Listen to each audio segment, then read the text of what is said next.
সরকারের প্রধানমন্ত্রী পদের কর্তব্য বিশ্বস্তার সহিত পালন করিব। প্রায় 2 দশক পর 2026 সালের 17 ফেব্রুয়ারি শপথ নেয়ার মধ্য দিয়ে প্রধানমন্ত্রী তারেক রহমানের নেতৃত্বে যাত্রা শুরু করে বিএনপি সরকার।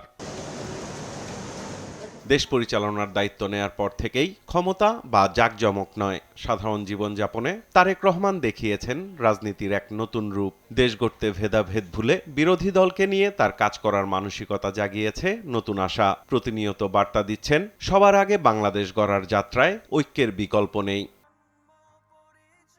জনগণকে দেয়া প্রতিশ্রুতি পূরণে শুরু থেকেই তৎপর প্রধানমন্ত্রী। মায়েদের নামে ফ্যামিলি কার্ড আর কৃষকের 10,000 টাকা পর্যন্ত কৃষি ঋণ মওকুফ সৃষ্টি করে চমক। তার সুফলও মিলছে।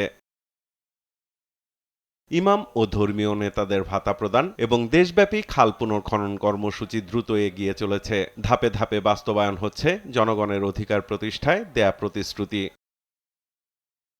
গ্রামীণ অর্থনীতি পুনরুদ্ধারে প্রথম 6 মাসেই সম্পন্ন হয়েছে প্রায় 1000 কিলোমিটার খাল খনন। চলছে 5 বছরে 25 কোটি বৃক্ষরোপণ কর্মসূচি।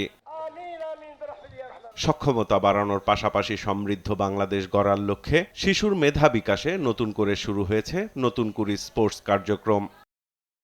বেকারত্ব নিরসনে নেওয়া হয়েছে বন্ধ কারখানা খুলে দেওয়ার উদ্যোগ। দেশি বিদেশি বিনিয়োগ বাড়ানোর পাশাপাশি সংশ্লিষ্ট খাতের প্রশাসনিক জটিলতা কমাতে বাস্তবায়ন হচ্ছে নানা পরিকল্পনা। সব বাধা পেরিয়ে স্বনির্ভর ও বৈষম্যহীন রাষ্ট্র বিনির্মাণে তারেক রহমান এখন জনমানুষের আস্থার প্রতীক। দেশ পরিচালনার দায়িত্ব নেয়ার পর থেকেই স্বাধীনতা, সার্বভৌমত্ব অক্ষুণ্ণ রেখে সমতা আর ন্যায্যতার ভিত্তিতে পররাষ্ট্রনীতি বাস্তবায়নের কার্যক্রম শুরু করেছে সরকার। আঞ্চলিক ভারসাম্য রক্ষায় এরই মধ্যে প্রধানমন্ত্রীর চীন ও মালয়েশিয়া সফর ব্যাপক সাড়া ফেলেছে। তার উদ্যোগেই খুলতে যাচ্ছে দীর্ঘদিন বন্ধ থাকা মালয়েশিয়ার শ্রমবাজার। সামাজিক অর্থনৈতিক এসব খাতে সফলতার বিপরীতে পূর্ববর্তী সরকারের বিশাল ঋণের বোঝা, বৈশ্বিক যুদ্ধ পরিস্থিতির কারণে সৃষ্ট জ্বালানি সংকট, আইনশৃঙ্খলা পরিস্থিতির আশানুরূপ উন্নতি না হওয়া হামে শিশু মৃত্যু তৈরি করেছে অমীমাংসিত সংকট ও অসন্তোষ। সরকারের পদক্ষেপগুলো ইতিবাচক, কিন্তু ফলাফলটা ইতিবাচক হবে কিনা সেটা এখনো বলার সময় আছে। পলিসিগুলোকে ক্লিয়ার করে ফেলানো উচিত, কি কার সাথে আমি কি পলিসিতে চলব। সরকারি দলের দাবি, রাষ্ট্র পরিচালনার 6 মাসে কিছু ক্ষেত্রে অস্বস্তি থাকলেও কল্যাণমুখী দেশ গড়ার যাত্রায় সরকারের নেয়া পদক্ষেপগুলো ইতিবাচক। মানুষের মাঝে আশার সঞ্চার হয়েছে।